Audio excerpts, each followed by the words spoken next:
like Genshin Impact is one of those games that has people that play pretty much Genshin Impact, right? And they play games like Genshin Impact. So it gets an audience of people that wouldn't necessarily be gamers. I've got to pick him up on this. So this is, hi, you're with Scott.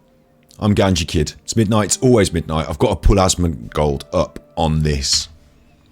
Sorry, I love the guy. I think he's a great thought leader. I have an enormous amount of respect for him. I've got to pull him up on this. People that play pretty much Genshin Impact, right? And they play games like Genshin Impact. So it gets an audience of people that wouldn't necessarily be gamers. Wouldn't necessarily be gamers. It gets an audience of people that wouldn't necessarily be gamers. I'm going to go in on 2 points. I'm going to explain them nice and clear, I hope. I'm going to start with the most important point first. Asmongold has previously said about mobile games, why do we call them mobile games? Why does it have to be that some norms and tropes of mobile gaming, like pay to win or pay to win, have to be part of mobile games because they're mobile games? Can't we just say they're games? And some people play games on a phone and some people play them on a computer and some people play them on an Xbox, but they're games. And these days, with something like Genshin Impact, which is multi-format, like, it's not even on any of them really, is it? It's in the cloud, it's in the internet, but you know, you can access it on your phone if you want, but it's not a mobile game, I would say. I completely agree with his point. And there's not mobile games, and there are if you need to draw some terms around industry terms, and there are if you needed to have some historical terms to define things. But fast approaching is the time when games exist online, on the system, on the cloud, you know, on the servers, and fast approaching are the days where even the big companies, Nintendo, Microsoft, PlayStation, Sony, they are presenting their collection of games as an online service rather than having you buy a big expansive rack of CDs and DVDs and anything. Yeah, so that's rapidly approaching in the future. So your access to it might be on your iPad or on your PC, or it might be on your smart telly with a controller. You're accessing games, you're playing games, you're a gamer. Yeah, see how I'm tying these things in here? He said that Genshin Impact, it brings in a lot of people who wouldn't necessarily be gamers. Now, I'm going to pick him up on this because I think he has, like I'm doing, he has to talk on the internet a lot, and he's talking through his ideas as they come up. So maybe, you know, talks around things in different ways and takes both sides of the coin sometimes. You know, maybe talks around both sides of the coin sometimes. But I think his point about all games being games, all games are games. They're not mobile games, they're not PC games anymore. I agree with that. And I'd also go a little bit further because I made a documentary, and if you go on my channel, Ganji Kid, this is our channel on YouTube. If you're watching this on Ganji Cuts, find this, Ganji Kid, the main channel, and you search on the videos and you go to indie. You'll find a list of all the fun indie games that we've been playing. That's been fun. And also, I went and made a documentary about indie game development, and it features people like a dude that made Candy Crush, a dude that made, what's it called, Clash of Clans. This guy made a game called The Forest Quartet, which is coming out soon, I think, on Xbox. You know, they're gaming designers and coders, and they're making games for the Switch and the Xbox and PlayStation and PC and all these different formats. And these are young indie developers, and the bigger people who've got loads of money in the industry are putting on this project for them to come and work on their games in the heart of Sweden. So I went out there and made a bit of a documentary about it. You can find the rough draft on my channel on Ganji Kid. So I've met these people and I know what we're talking about. We're talking about games, yeah? We're talking about the creation of video games. We're talking about the future of video games. Certainly I'm in my film. And what's quite important and interesting that came through them, not something that I wanted to put in the film because I went there and said, oh, we need to make this point, but something that came through them organically, so I made sure to feature it in the film, was that, and they talked about it, so, you know, I've got it happening, as well as them talking about it, is they play a lot of games. Look, she's saying it here, so I'll just get this. And for me, is that there is always somebody... Goat Simulator. That's the Goat Simulator publisher. A massive kind of hit. I'm actually here. Puppet Fever. Inside. Playing together is fun. I think especially when you're in the same room, like on a console or something. Or like board games. Yeah. Here at Stugan, we've been playing a lot of board games with other people. I love playing games. I love playing both video games, but I also love playing board games. And one of the coolest things about Stugan for me is that there is always somebody who wants to play some games in the evening.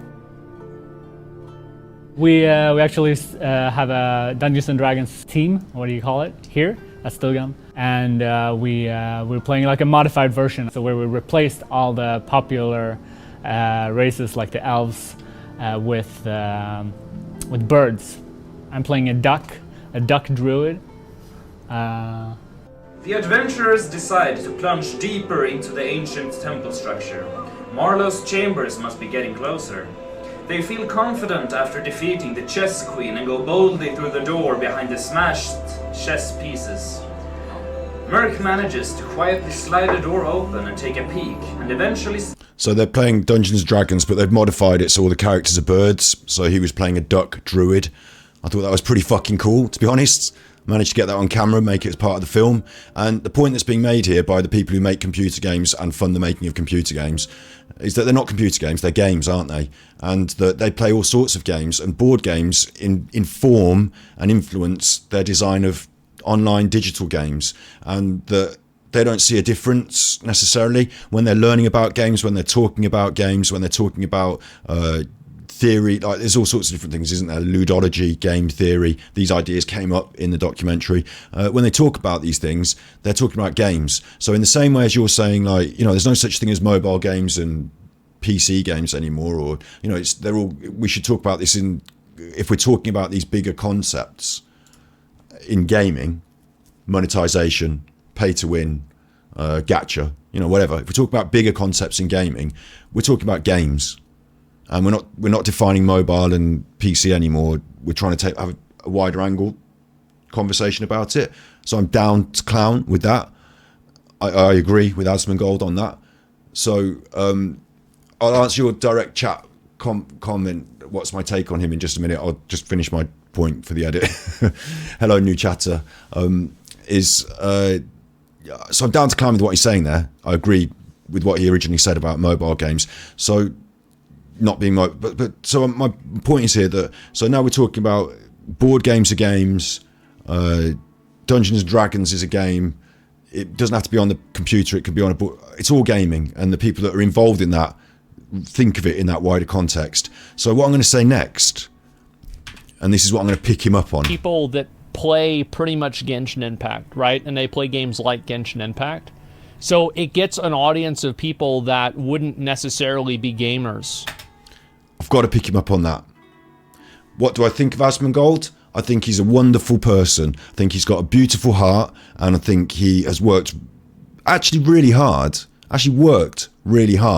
to achieve his goals. And his goals might not have been congruent with what the rest of society would apply to somebody to say these should be your goals. But he's been brave enough to follow his own path and live the life that he's chosen, that other people might not necessarily choose. It's taken him into a different place in the world, and I admire him for his resilience and his courage and his intellect and insight. I don't always agree with everything he says, and sometimes I think, like, one of my worst bugbears is that, I mean, it might be because of the crew that he ends up going around with, you know, the whole OTK crew. I think it can become a bit of a boys' club, and I think that he refers to his stream like, hey boys, and I think that you know, I don't know who, like you talking to me in chat here, new, I don't know if you're a boy or not, so I'm not going to say, all right lads, hey boys, and make it all about boys and boys, but there's a bit of a feel of that to some of the OTK content. So I'm not pointing the finger at Asmongold and saying he's a big sexist, but that's something that I don't necessarily resonate with.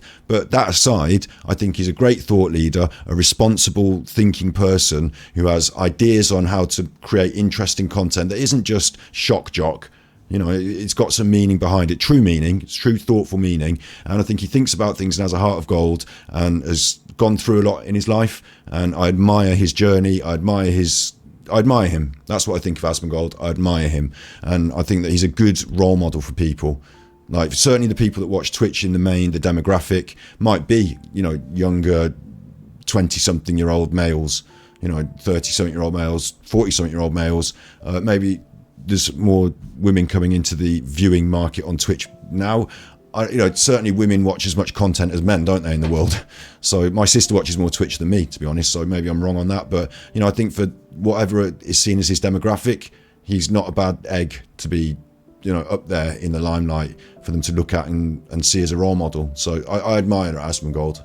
That's what I think. That's my take on him. And like I said, I don't have to admire everything he always says and every aspect of everything that happens on his stream, but I'm not here as the judge and arbiter. I just think all those things I said absolutely go before my feeling of discontent with certain aspects. Like all those admirable qualities resonate with me so much more. What I would think of Asmongold is that he's a warrior.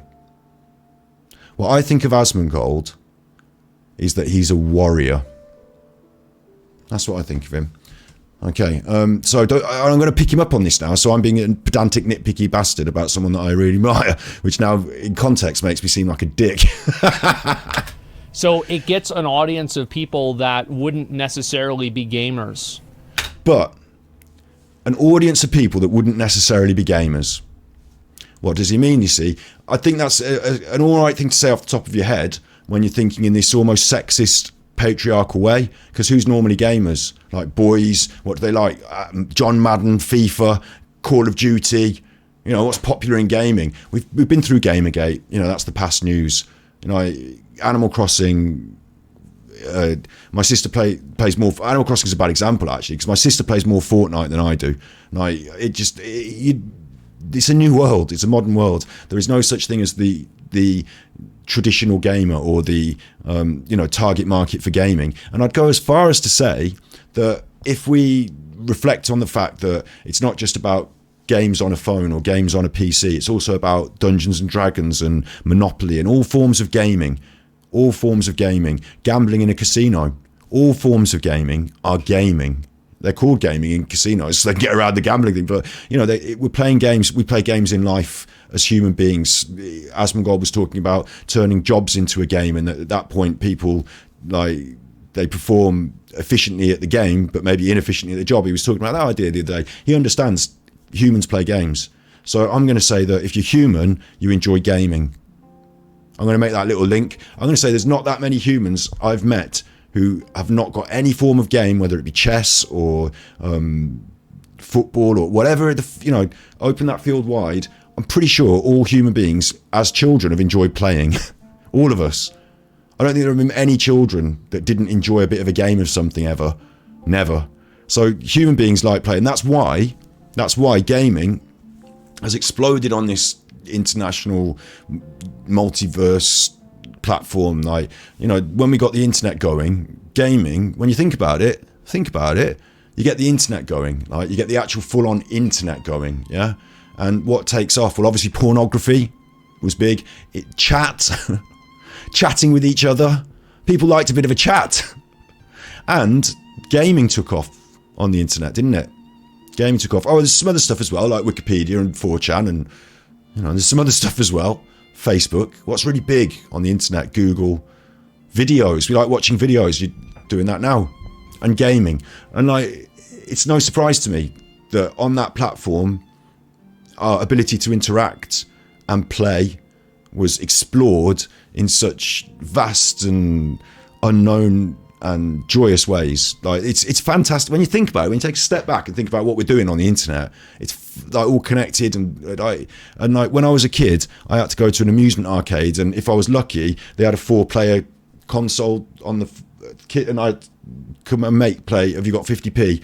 And we don't do that anymore. We're on the internet. So I'm saying that he said Genshin Impact attracts people who wouldn't normally be gamers, and I'm going to say that's a mistake. That it's missing something here. It's okay for him to make a few mistakes sometimes. He might reflect on what I'm saying and maybe agree that we're all gamers at heart. So what's actually happened in the modern world is more and more people have had access to, now we're going to say not just, Monopoly, chess. We're now going to say, okay, digital games, computer games, mobile games. Everyone's got a phone. So now you've got a market of people who have got access to games. My girlfriend used to play Snake more than I've ever played FIFA, I think. And I've played a lot of FIFA. Everyone's got access to these games now, and everyone does like gaming. We're all gamers. We're humans. And everyone's got more and more access. Suddenly it's not about whether you own an Xbox and you're a 14-year-old Halo addict. That to even buy the Xbox in the first place was a bit of a leap for certain demographics. The Wii changed that, didn't it? Everyone was bowling in their living room with the easy-to-use controller from Nintendo. Blue sky thinking, open up the market to everyone. Don't be restrictive in the way you're selling these products to people. Open them up to them, and they will come and consume them. So everyone likes a bit of gaming. Yeah, everyone does. So what Genshin Impact's managed to do is appeal to a much wider audience than poor old, and I'm saying poor old Asmongold in this way because he loves World of Warcraft and I love being a bit of a geek. You know what I mean? We all do, don't we? We all like to pretend that we're a dwarf or a troll or a elf or a thing in a computer game. But in the big world, in the big picture of the modern world, it's still seen as being a little bit niche and a little bit geek chic. Maybe now geeks more.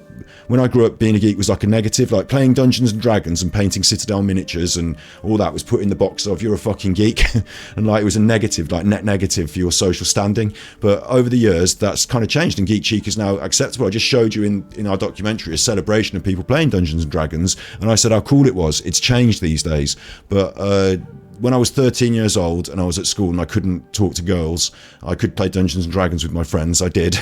So I know what it's like. I've been there.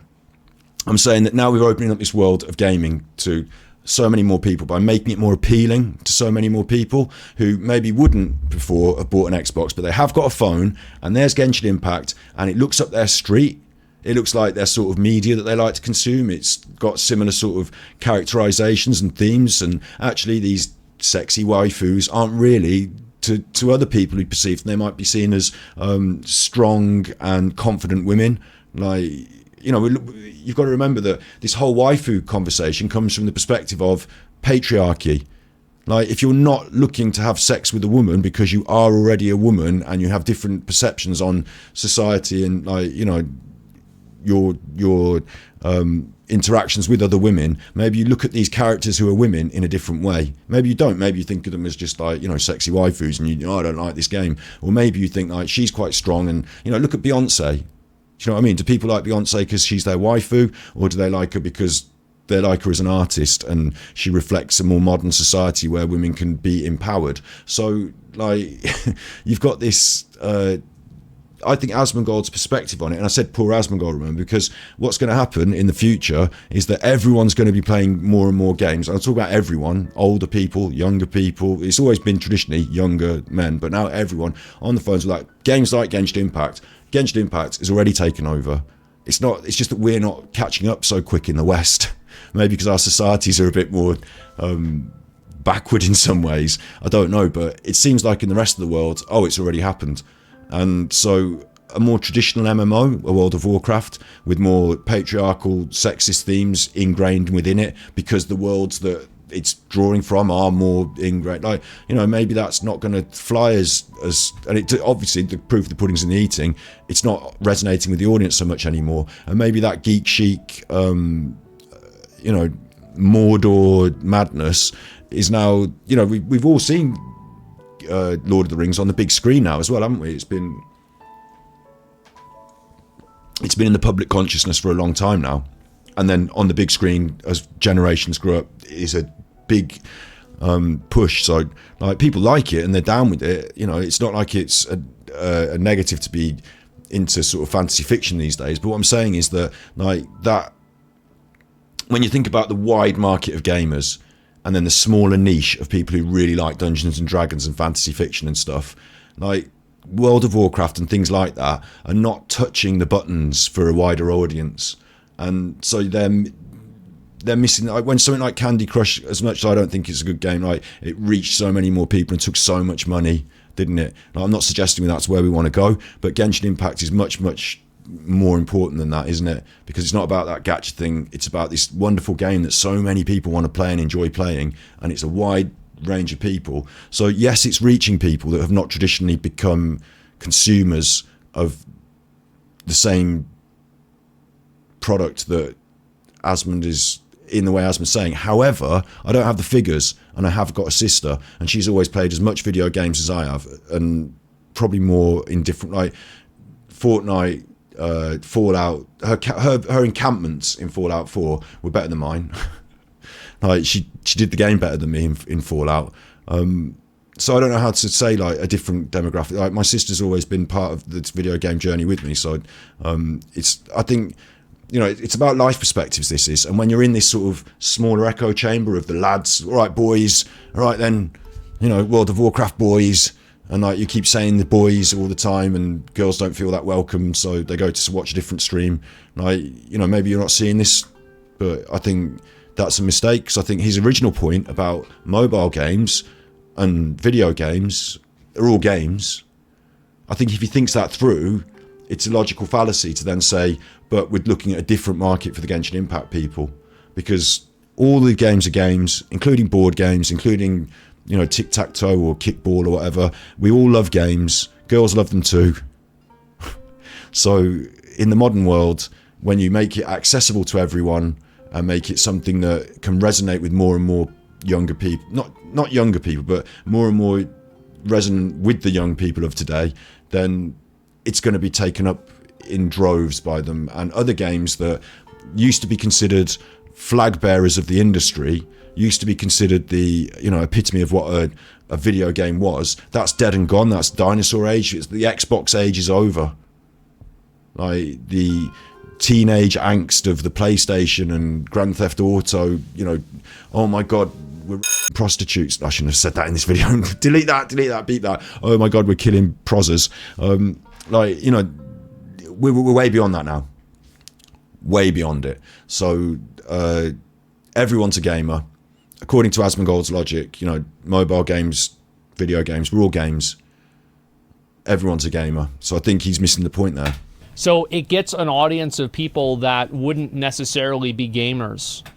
You see, I don't think that's exactly right. I think they would necessarily be gamers. It's just under the premise of you have to play Call of Duty online or something, they're deciding not to be. But you give them a game that they'll enjoy, you know, they're already out there playing other games in life. We're all gamers. We're all gamers. So what you're saying actually is that Genshin Impact is just more appealing to a wider audience. Not people who wouldn't be gamers are now gamers, but, you know, there's a wider... What I'm actually saying is that World of Warcraft didn't appeal to a lot of people who were gamers. Or other games like FIFA. I used to play fucking loads of FIFA, and it did not appeal to a wide range of gamers. And when I went to make that documentary, Indie Game Development Paradise, inside together with you know, these people who are, you know, not just gamers like me, and I made this sequence. These people are just like you and I. You and I, you and me. They're just like us. They're all playing games on the telly and having a laugh, and, you know, and they're also then in their daytimes, you know, when they're not doing this, actually making computer games as well. If I'd have said to them, have you played FIFA? Do you like FIFA? Basically, maybe 2 or 3 of them in the room. These lads are from Brazil, so they might have played FIFA because football's big in Brazil, isn't it?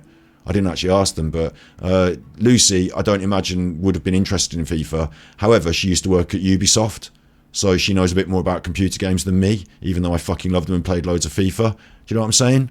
So it's interesting, isn't it, that maybe, you know, saying it's open, Genshin Impact has attracted people from a wider audience. Maybe it's actually that over the years, the market has been failing the audience because there's been a lot of people who would have consumed computer games had it been a bit more appealing to them. Proven out by the Wii. Proven by the Wii. Proven by the DS. Always Nintendo. Always, you know, waving a flag for this sort of area. And I suppose because I've always had a Nintendo in my house, that my sister has come along that journey with me because it's been a bit more accessible through that prism. But maybe not on World of Warcraft, and maybe not on Call of Duty or, you know, other places. Maybe not even on Twitch. So go and watch my documentary in your free time, you chuffers. Indie Game Development Paradise on the Ganji Kid channel. Let's see if he says anything else interesting for a moment, and then I'll take your chat. No, that's what I would say. Where gacha are incoming? Well, I mean, the way I look at it is like I want to play like as many games as I can to understand them if I feel like the game will be fun to play. Bang on. That's why I'm playing Genshin Impact. I heard it was a gacha game, I heard it was bad, and I thought, right, I'm not just going to take everyone's word for what this is. Obviously, I don't like gambling, and the minute it starts to pull me in or suck me in, I'm going to abandon it or talk about it on stream and then abandon it. The minute I have to start coming up against a paywall, I'm going to get angry on stream. I thought it'd be funny because I'd play 2 or 3 streams of it, get to the point where I'd come off the cliff and say, "Oh, this fucking Genshin Impact, I'm never playing it again, delete." You know? Thought I'd have to drag it over the coals for being predatory. And when I came to the point I couldn't spend any more resin and I couldn't do anything and everyone else was having more fun, I was going to rag it. But instead, I couldn't do that because it's been fun for months and I've still not hit the wall. I nearly hit it at one point when I went on a bit of a hard grind, realised what I was doing, calmed down a bit. It's been beautiful. So, I'm glad that I went in with an open mind in order to find that out. That's why, like, for example, I didn't really ever play ESO that much more. I didn't really like the game that much. It was okay. But it's not something that, like, I was really, like, like, the combat wasn't fun. Like, everything in the game comes right down to the combat. Like, agree. Blizzard has always had really good quality, crunchy combat. Like, they worked on it. I watched documentaries, them talking about it. You know, how they made sure that it felt like game feel, a bit like a restaurant would talk about mouth feel when you're taking a bite. Oh, it's great that it all tastes nice, but if it's all mush, it's not got a good mouth feel. You need to have crispy bits, you need to have soft bits, you know, you need to have texture, you need to have that mouth feel. You know, in games like this, that's the way I describe it, as crunchy. You need to be able to bite it. Often that's how I describe something I love, like my dog. I'm never going to bite my dog because I love him. So when he dies, I'm not going to cook him and eat him. And I'm certainly not going to kill him and try and cook him and eat him. And I wouldn't do that of other animals because I see that I love my dog and he's got his own life and his own mind. So when I come across another animal in life, I think, oh, that's quite like my dog. It has its own life and its own mind. Look at it going about its business. I'll probably leave that and eat fruit and vegetables instead. Anyway, like, point being that... like, if I like the combat, I'll play the game. The combat is crunchy. The combat is solid. And that's how I feel about Genshin Impact, actually. I might be wrong, you know, Asmongold's probably done a lot more combat in a lot more games, and so might have a bit more of a wider opinion on it than me. I might be wrong, but I think Genshin Impact's quite good.